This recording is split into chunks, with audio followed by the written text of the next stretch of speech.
Welcome to the Black Male Impact. Today we have as guest Mr. Dalvin Dunn. Mr. Dunn, welcome to the Black Male Impact. Thank you for inviting me. I have been following you on LinkedIn, and it's just an honor to actually be I'm being a interviewee with you. Okay, man, it's a pleasure. We want to get the perspective from all Black men who, and especially in the education space, and especially as a Black man on a whole, some of the things that we experience and how we can change it as an individual. We may not be able to change everything personally, but when we come together and hear from a collective perspective what we can do to make a difference, it really helps in changing the narrative. But before we get into the conversation itself, I would love for you to share with the listeners, more about yourself and the things that you're currently doing. Great. So once again, my name is Dalvin Dunn. I am a current doctoral student studying Doctorate of Philosophy in Higher Education Administration at Texas A&M University. For employment, I serve as a graduate assistant for the Office for Diversity at Texas A&M University, as well as an adjunct professor for Lee College, where I teach incarcerated males business courses as well. So just a little bit about me. That's great. So one of your role right now is to help them with the transition back to society, or just to prepare them when they come out? A little bit of both. So within my course, I teach the beginning class for business programs, like this intro to business. So within my course, not only am I embodying the whole essence of business, but also preparing future entrepreneurs as well as future scholars within business. Because of the lack of resources, I'm kind of doing two jobs like at once, but it's all purposeful when you actually hear the testimonies of the men that we're educating at Lee College and what they're doing afterwards, whether that's pursuing entrepreneurial as we aim, or even going back to school to complete a bachelor's. So, man, that's awesome, because sometimes all we need is a second chance, and I think that's what you're currently doing, are part of providing the inmates a second chance to go back into society, to be productive citizens. I mean, that's great. But before we get into the questions itself, would you mind sharing like a testimony that you think will be inspiring from being there with that experience? I don't know where to start or if we have enough time. But then my role in teaching, I came to realize through my interaction with the students that for some, I'm the first Black male to ever be in front of them as like a teacher figure. Wow. So that dialogue alone just put added pressure in a way, but I'll say that that's good pressure, because as we all know, within the prison system, Black males are disproportionately in the prison system than any other race. So the fact that I'm coming in not as I'm incarcerated man, but actually a educator, I feel like I'm changing and shifting like the landscape of it, because even coming in as I walk through the units, like there are correctional officers that stop me and say, "Are you a professor?" And I'm like, "Yeah, I teach business courses." I was like, "Wow, I never seen a Black male come here and teach." Wow. I was like, "Wow." I'm like, "Yeah, we need to change that." And the literature within prison education is so dense in a way, especially when it comes to interaction between faculty and student, that's not even been brought to the limelight as it should be when we talk about diversity, equity, and inclusion within prison education. So and that's awesome, and glad that you are there, not only to educate them, but to provide a different outlook on what's possible and what Black men can do, especially in the education space. So my first question to you, well, this is technically not my first question, but what is the mindset that it takes to make a positive impact? So I think the mindset that is needed to make a positive impact is to actually be positive. I think a lot of times, just talking from the youth as undergrads at my current institution, you don't walk into the positive, you have to be positive. Because it's kind of hard to find what you don't know what it looks like or how it even feels with you. So I think having a positive mindset at the beginning doesn't eliminate the barriers or prevent any type of challenges, but it's a start of it. Because if you start positive, more than likely you're going to end positive and find positive aspects to add to your toolbox, as I say. And that's a great perspective, especially when we are on the journey to make an impact. It's to start being positive, not hoping to become positive. And when you approach it like that, I think, as you're right, we're more able or capable of making the impact that we want to make. And so I really appreciate that perspective. And to change the narrative or to make a positive impact, that's something that we have to do intentionally. And to do it intentionally, we have to be positive, of course. So that leads me to my next question. What advice do you have for the men listening and how they can play a role in creating positive change? I think to tether to what I previously said, to be the positive change, you have to be positive. I think because of societal's view of Black men in general, that does play a detrimental part on the Black male's mindset. Because if society already has created this picture of you and you did not even get a chance to paint it, draw it, or even be included in the conversation, it's kind of hard to deter from an image. But it is possible. I think that's one thing I found out within education is because there's now a lot of Black men going to college, staying in college, and graduating. So there's already a anti-deficit mindset. I mean, a deficit mindset of the achievement level for a Black man within this space. So Right. I'll say definitely, like I said before, start with yourself before you can outsource additional support because you can't ask for people to be positive. You're not the foundation of positive to actually make that positive change. So yeah. I'm in total agreement with you because if we're going to focus on change or creating positive change, that change should start with us individually. Mhm. We need to be the change that we want to see. And by doing so, I think we'll get connected with other people who want to make a difference as well, or who want to see change. So I really, in support of that perspective, that we start with us. And I think even with you working in the space that you are working with in now in the prison system, that's supposed to be something that comes up a lot. Getting these young men to really think beyond the narrative that they may have been conditioned to think about themselves. Have you had those kind of conversation and changing your perspective from what society says? When I tell you, like I've been teaching for like a good like 3 years going on. And literally the first 30 minutes of my class, I like to call it, is just a less talk. Because within the environment, they're not allowed to have those free speech moments where they'll just want to, just want to be heard in a Okay. sense. So literally the 30 minutes turns to an hour because my classes are 3 hours apiece. But that first hour, just hearing how society has his mindset on Black men, like mind you, a student that comes to mind, he's 67 years old, and I met him fall of 2022, and he came to me on the second day of class saying, "Mr. Dunn, I don't know if I can do this. I was never told I was smart enough. I had a teacher literally tell me I'm just going to be just like my dad, Wow. and it's sad that I actually did become like him, but I want to do something different, but I'm scared."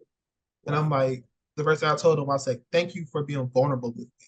So I think that's one thing that many Black men do not have is just being not only vulnerable, but trusting someone with that vulnerability. And I just affirmed to him, I'm like, I'm here to help you. Like for this next couple of weeks, for a months, I'm here to help you. If you need me to come on study holidays, if you need me to stay a little bit after class, or more even come before class, let me know. Like regardless of of what was told to you growing up until your age, and even what society is showing you. If you want to change it, and it's a positive change, definitely count me on your team. And he finished my class with a whole A. And when I tell you he was crying, he was Man, like, "Did you do something to my grade?" I was like, "No, you did it. Like you came for help. I helped you, and you took it beyond what I even thought you would. Like you said, you just wanted to pass. You didn't say that you wanted an A, and look at you. Got a whole A in my class, and he's doing stellar because I go to that unit quite often to meet with him and other students that I have like built a bond with. So yeah, man, that is powerful right there. Where when he was much younger, they told him that he was going to be like his father, and eventually he becomes like his father. And that's why exactly. it's important that we are mindful what we say to, especially the youth, when they're young, Especially because they may take it and believe what you're saying. So that's why, as you said, he came to you and said, man, I didn't know that I was smart enough. This man is grown, and you affirm something in him that wasn't before. Man, that in itself is powerful. And that's great impact. And that's what some of our youth need early on their journey.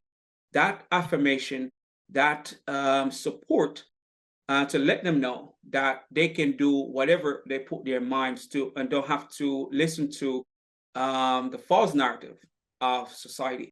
Man, that's a powerful, man. And thanks for sharing that experience. And then I'll add that although we do need to make sure that our children feel a good affirmation, I think it's even more important, if not the same, to make sure that the adults know how to affirm Black children.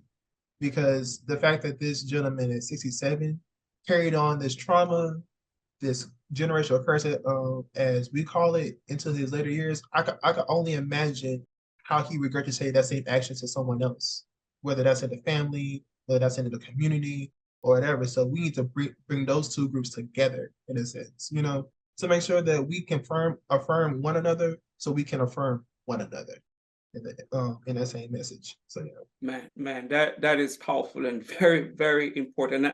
And I think the listeners will agree as well. To change the narrative in our communities, man, we have to be mindful, and we also have to be as you said, vulnerable to share the challenges that we have, so we can get past those challenges, so we can become the best version of ourselves. So my next question is, and you may have touched on this, but I'm still going to ask it. How can we as Black men help change the narrative today? That's a great question. I'll say one way that we can address in changing the narrative for Black men is to acknowledge it. I think the monolithic idea that all Black men are the same is problematic as well as false, which also consequently, I believe, leads to, well, they're not talking about me as a Black man, they're talking about y'all as a Black man, not knowing that we're all seen under the same lens, although through our intersectionalities and everything else, our skin color introduces us before we even talk, before we even walk, or sometimes even just being seen. So I think as a whole, we all need to collectively understand what is being said about us and how can we change it.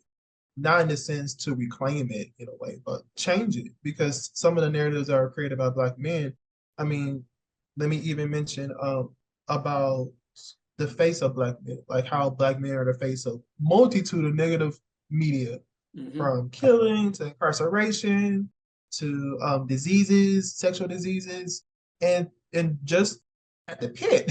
Like in the sense, like it's really like at the pit. And it can be traumatizing in a way to constantly see that on social media, on the news platforms, on pretty much in conversation.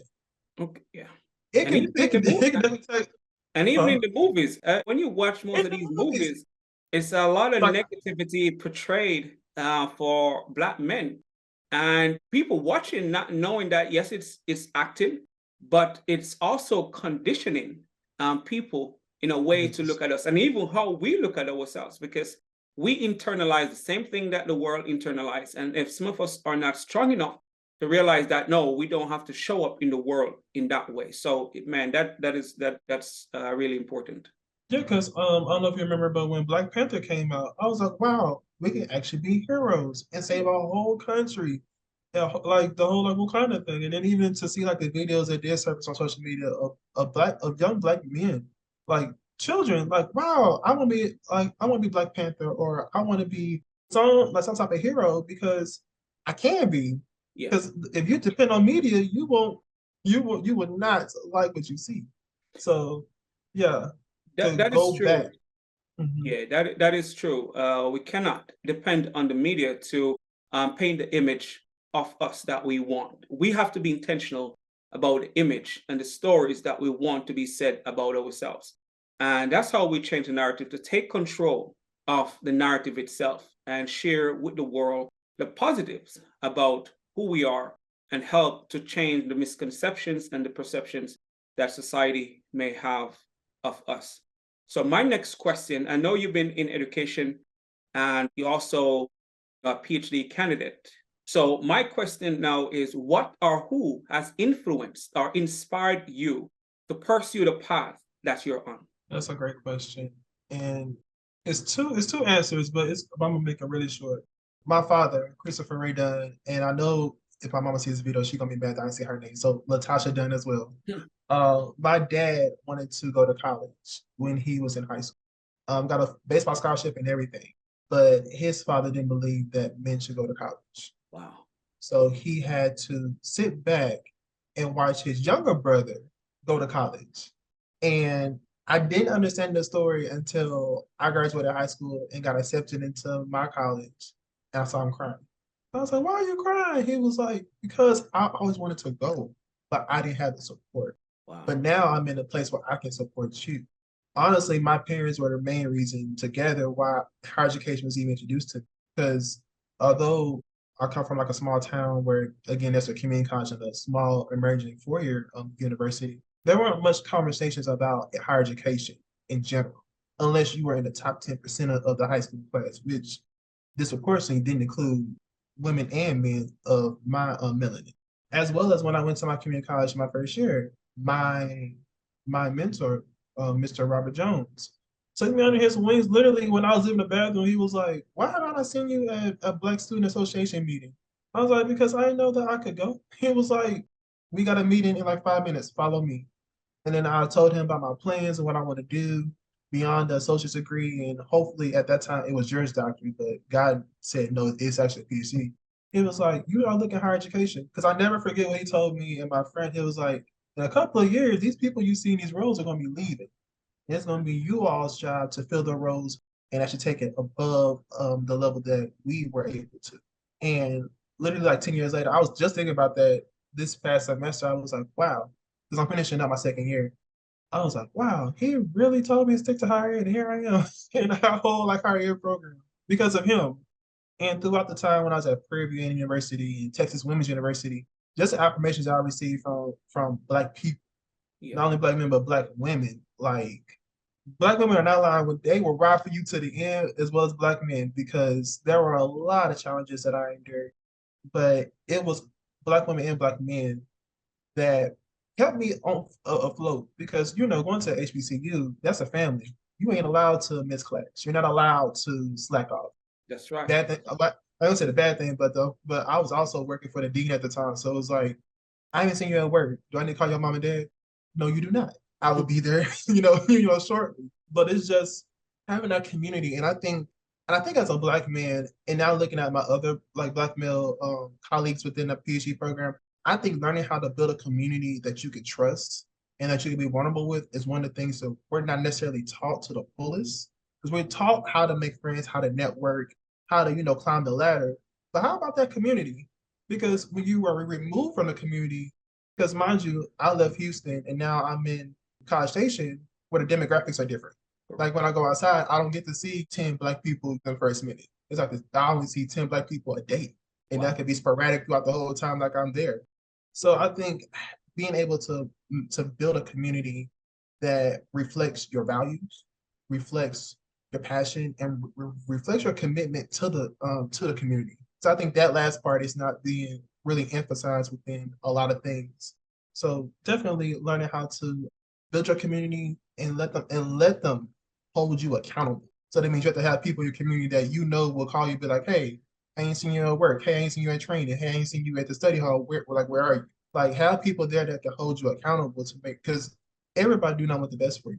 It's sad but true. Not everybody wants the best for you, but those few people that see your potential, see your dream, and definitely want you to rise above where you came from. I know personally, I would not have made it without my village. That's the message. Well, Build your village. well, So yeah. man, you said quite a few powerful parts of what you just shared, from your father not able to go to college and to see you going, which was inspiring for him. But not only that, his father didn't believe that men should go to college. And you can just imagine how many of us out there who had received the same message. They may be older than we are now, but you can just imagine they too may have got that message. So they didn't pursue something that they wanted. And just for you to go through the process or just to get in, how inspiring that was for him. But not only that, you said that we need to create communities, which is really important, because to navigate this journey is not easy. And you don't want to start a journey and then lose the passion or the enthusiasm because you think you're doing this thing by yourself. We need to know we need others as we go on this journey, especially when we're in the business of helping people, because the work can be a lot. And to have the support, which we all need at times, so we can continue to do the work that matters, it is really important, man. So I really appreciate you sharing your story, for one, and also remind us the importance of creating a community as we navigate our journey, especially when we're thinking about making an impact. My next question is, and you may have touched on it a little bit, what is your perspective on the current climate of Black men in society today? I'll say my perspective has shifted, but to a more positive, so I'll say. I think now the conversation is being had, especially with the whole diversity, equity, inclusion like movement. It's like Black men are needed. Like they don't need to be just working jobs just to get by. They need to be in front of our community, like Yeah. leading, teaching, developing things. Like I'm more positive about it versus back then. Like I know I kind of sound old, but like back then where it's like Black men was like one of a dozen, like doing things. And I like to also add that being around Black men that are doing things not just to take care of their families, but also to give back to the community Yeah. has given me great hope. Because now we have Black men that are in the communities and are on the front lines of multitude of things. Correct. Take for instance, like my fraternity, Alpha Phi Alpha Fraternity Incorporated, spearheading a lot of things within the chapters and the organization to change that narrative. So I'll say, I guess in closing, it's definitely changed to the positive. I'm more optimistic about what's going to happen in the future because now we're in spaces, in education, in prisons. I mean, take me for instance. Yeah. I'm in the room now, and Correct. I'm speaking for the Black community before anything. I mean, no offense, but historically we always had to combine our struggle with someone else and watch theirs get slowly eradicated while ours just constantly got piled upon. So Correct. walking in, like, how can we help our Black students? How can we help our Black men? How can we help our Black community? That's just my like main notion. And to have support around me that's like, yeah, we support him on this. So definitely.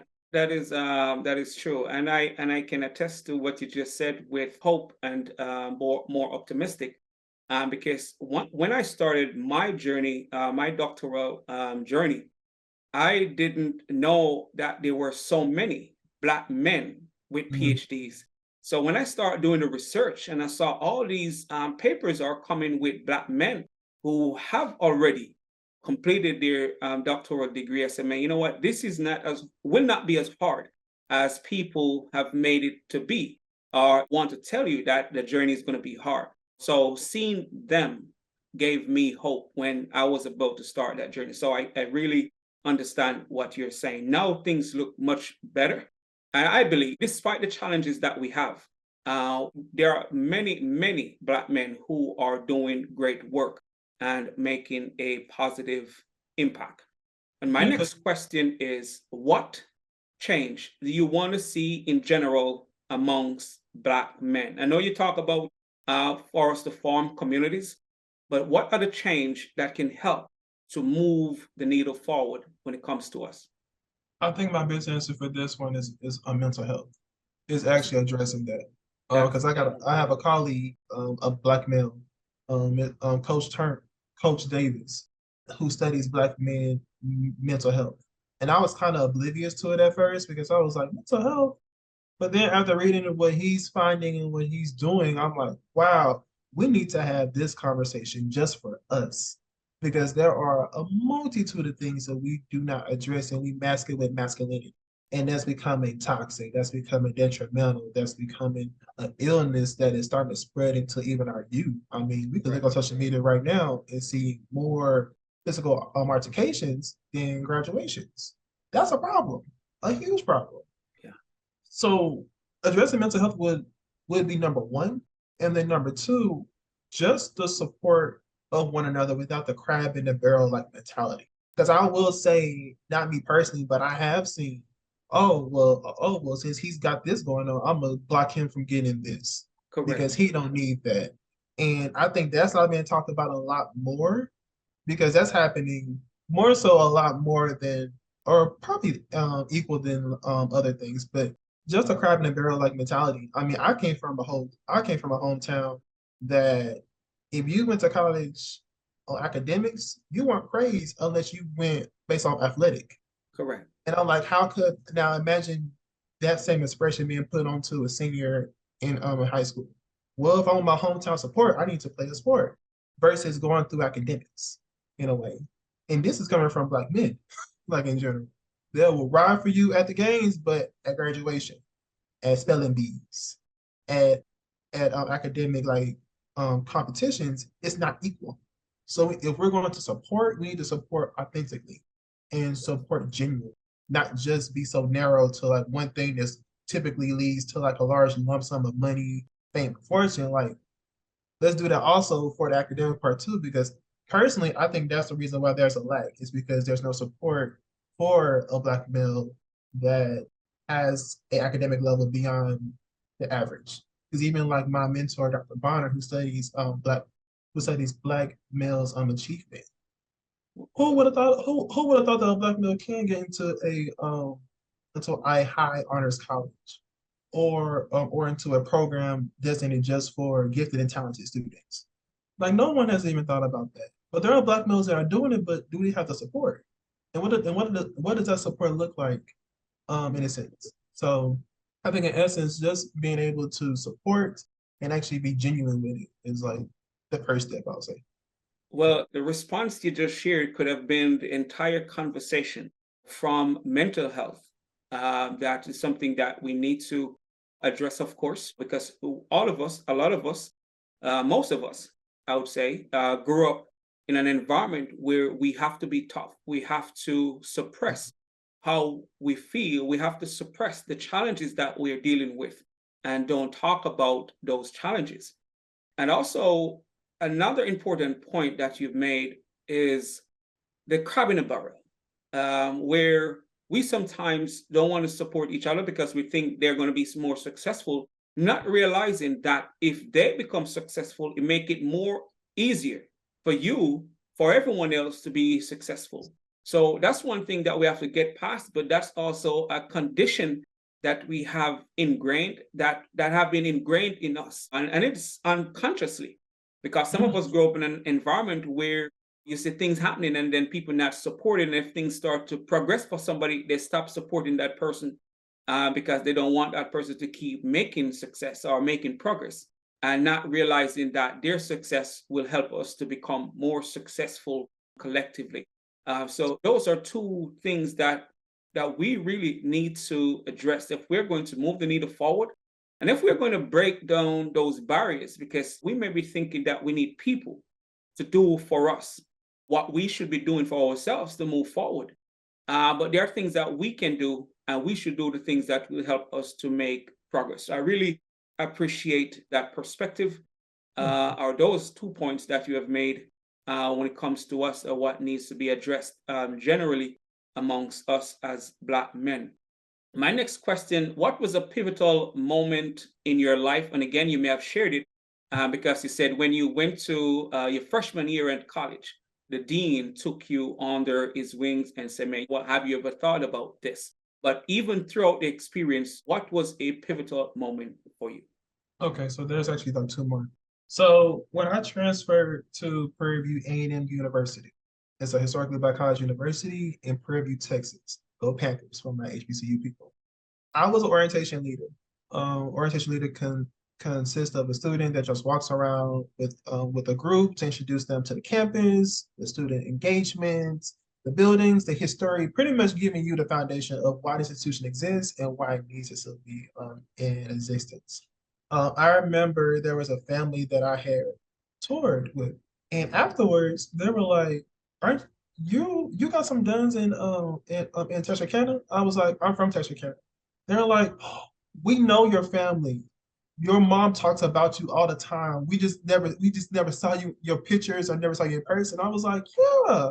They're like, my son literally wants to come here because you always came to church with your prayer view a year. Your mom always talked about it. Like college was not even thought about until he heard within conversations, I'm assuming at church about prayer view and stuff.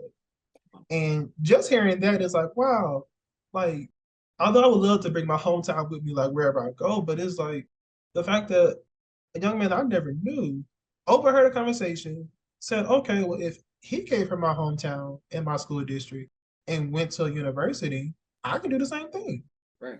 And I don't think many people know how powerful that is, especially coming from a hometown that I'm not gonna say had a challenge, but education was not necessarily at that time priority in a way, especially for like black males. Like I played sports too. Like my family supported me in everything I did, but I did see some parents that did not support their sons outside of the court, outside of the football field, outside of the track.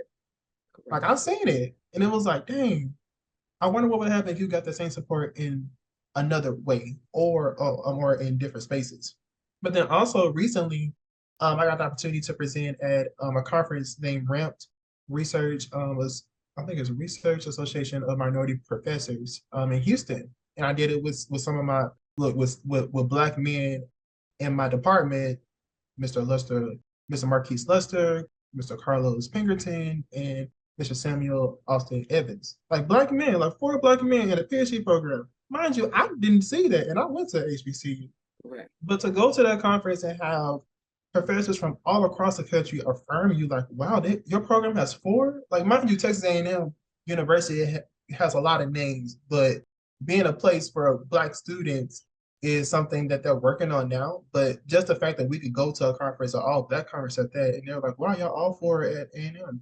Wow, they are making some changes. And then on top of that, to be there with our faculty, Dr. Young, after we presented, a young man from Dillard University had approached us and was like, I'd always seen like in because apparently he got enrolled into a MD and PhD program, I think at one of the Ivy League schools, which is great. I mean, phenomenal, honestly. A black male did it.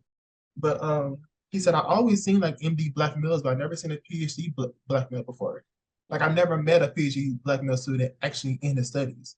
And I was like, wow. He was like, I didn't know what to expect, but just hearing you all's like presentation and research, I'm like, I I can do that and study on black people. Like I don't have to, you know, research everybody else. Like I can really just focus on black people. Cool. I want to do that. And I'm like, yeah, we need more black male doctors to, find to address this systematic racism, to address the treatment that black people in general feel within the hospitals, which also I think consequently leads to us not being represented as far as like visitations, getting checkups, and like etc. Like we need you there. And he was like, I'm glad I came here because if I didn't, I wouldn't have met like men like you. And just those two moments right there just showed me that you never know who's watching, you never know who is listening. And I think because of those two, I'm more cognizant of what I say, like in a sense, not to hide the truth or anything, but understand that my words hold more power than I think they do. And they come back and show you how powerful they is in the conversation that you have with those that listen. So just those two moments again were very pivotal in my education because it showed that my research on men of color, but particularly black men, is needed and it's being affirmed. So why would I need to change it? So definitely. Yeah, and thanks for sharing that those two pivotal moments. And as you said, people are always watching. You don't know who is watching you and learning from you, and just to be empowered by what you're doing. And just the story with the young man, just seeing the clothes, or I've heard about you and what you're doing on the journey that you're on, which inspired him to want to go to college. And that's what we have to do. We have to realize that we have an obligation to inspire those who are coming behind us, to be the role models for those who are coming behind us, to be the change for those, especially coming behind us. So that experience, man, it is really powerful.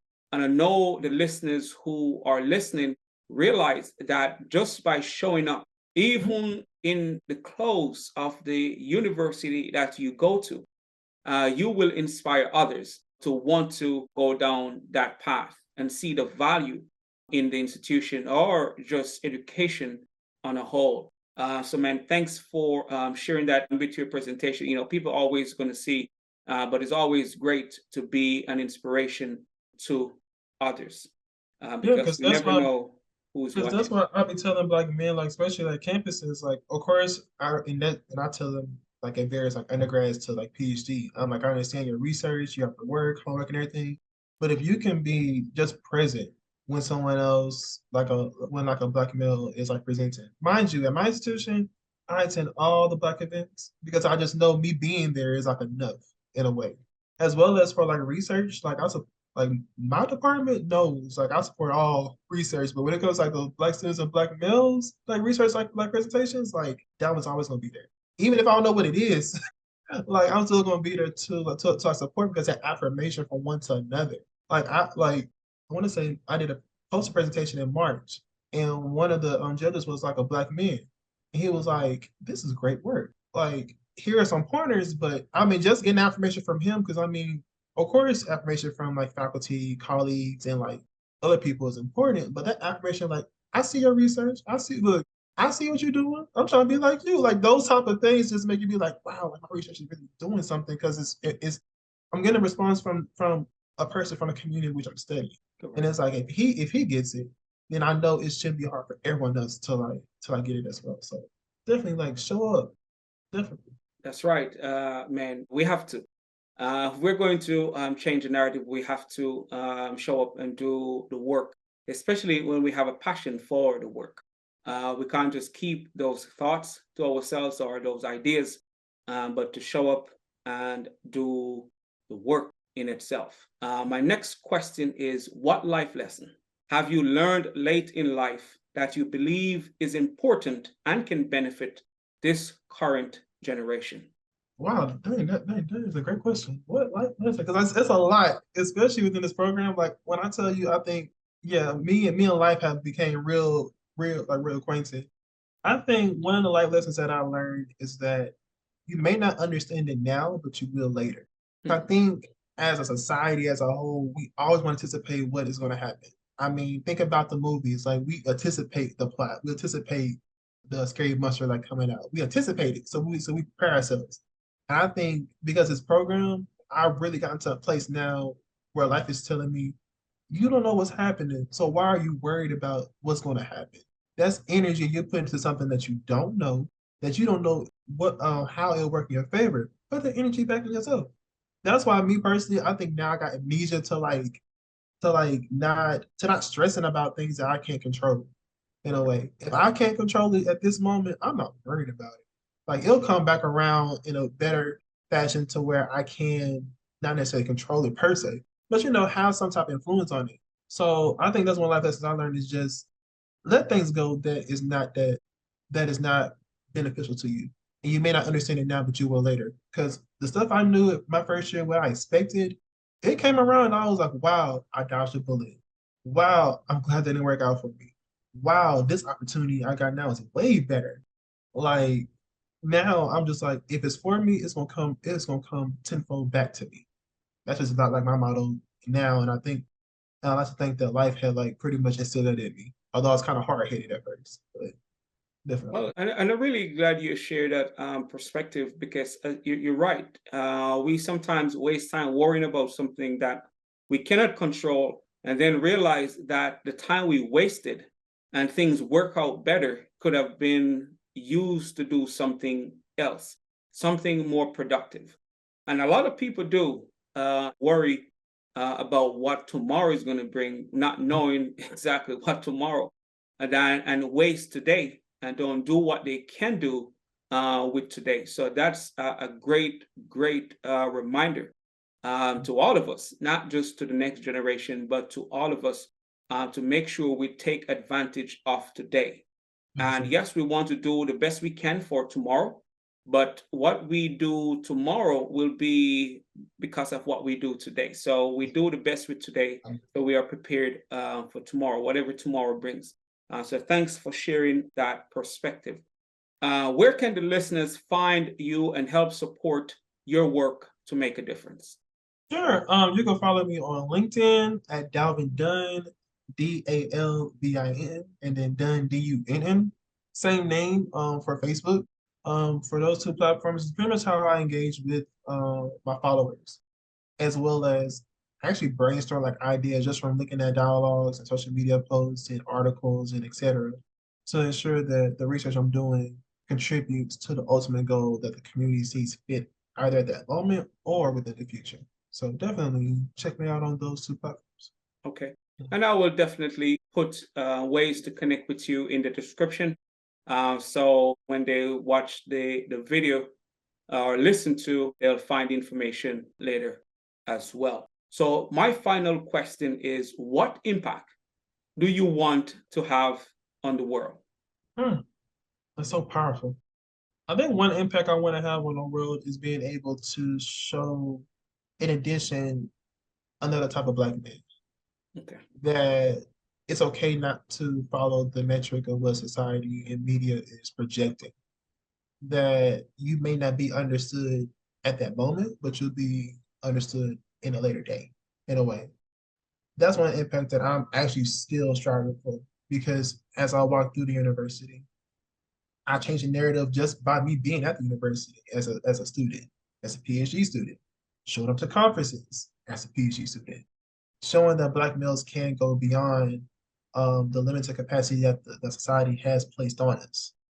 And I think that impact mindset that I have, I always feel rewarded even if I don't get like a physical, like, I mean, I was just in Chicago like last month and presented at this national conference. And just the affirmation that I had got in the room, I was like, it may not be thousands of people here, but a good 10, 20 people took time out their day to come listen to me talk. So I'm glad that they can at least say, well, I haven't seen many Black males, but until I went to this conference, saw Dalvin like present, there should be more Black males pursuing higher education in a multitude of spaces and stuff. So I think being able to change the narrative genuinely is like my whole like impact that I want to leave on. And thanks for sharing that. And thanks for the insights that you have shared and the stories, because those stories are inspiring. And I know if it's not directly impact the listeners, I know the listeners may take that story and share with someone else that it will impact in a positive way. But it's a pleasure to have you here on the Black Male Impact. And thanks again for being with us here on the Black Male Impact. Thank you for inviting me. I truly appreciate it. It's a pleasure. And listeners, as always, please continue to support, share, like, comment, and give your support in whatever way you find fit as we continue to make a positive impact in the world.